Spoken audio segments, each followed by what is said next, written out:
innovation here to avoid super bad outcomes. We won't achieve our best goal, the 1.5 or even the 2 degrees.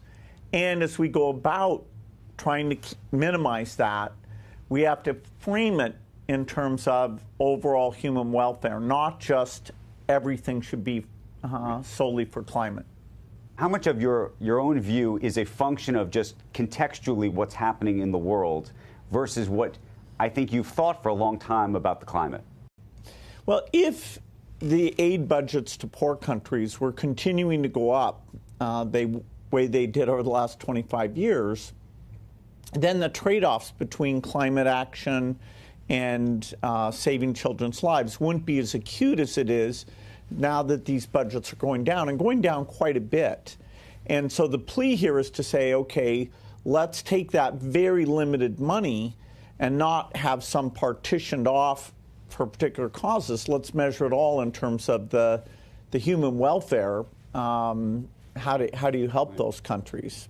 You were a huge supporter of the Paris Climate Accord at the time. And I wonder now, when you look back, given that you're changing sort of the metric with which you use, do you say to yourself that the Paris Climate Accord and its goals were misplaced? No, not at all. That was a key milestone because the countries of the world said, hey, this is a mutual problem.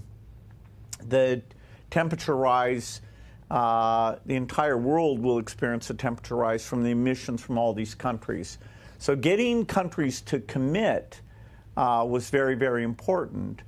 The one thing about that accord that turned out not to be realistic was the ambitious goal of staying to 1.5 degrees. We won't be able to do that.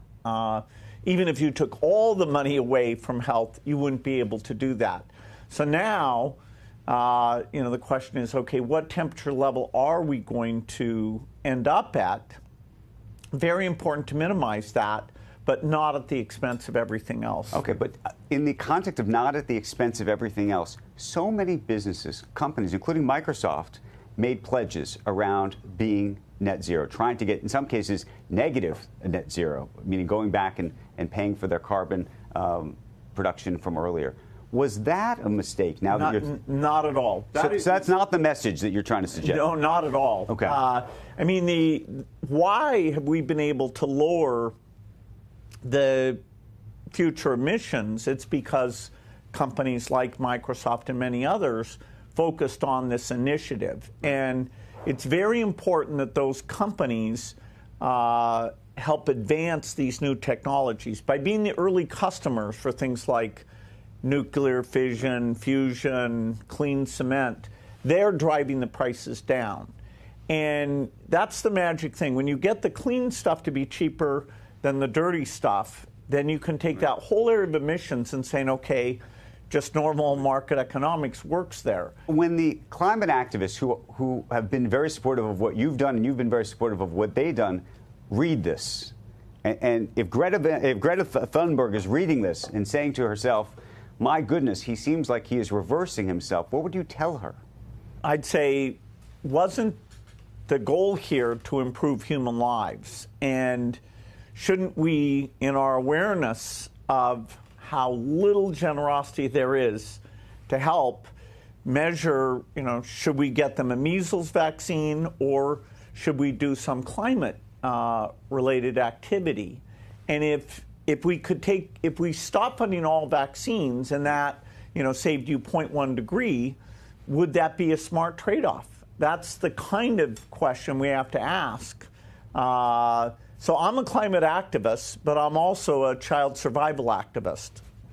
Oh, so what do you think is going to be the critique of this? There are going to be people who are going to say that you are changing the goalposts because of this political climate as a way to placate President Trump, who has not been on the side of some of the net zero and obviously the Paris Climate Accord and things like that.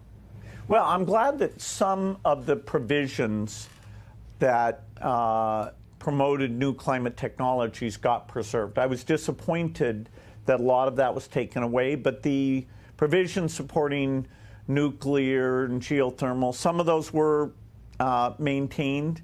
The U.S. has pulled back, and that's that's a huge disappointment. We really need all the countries working together on this, just like we need them to be generous on their aid budget.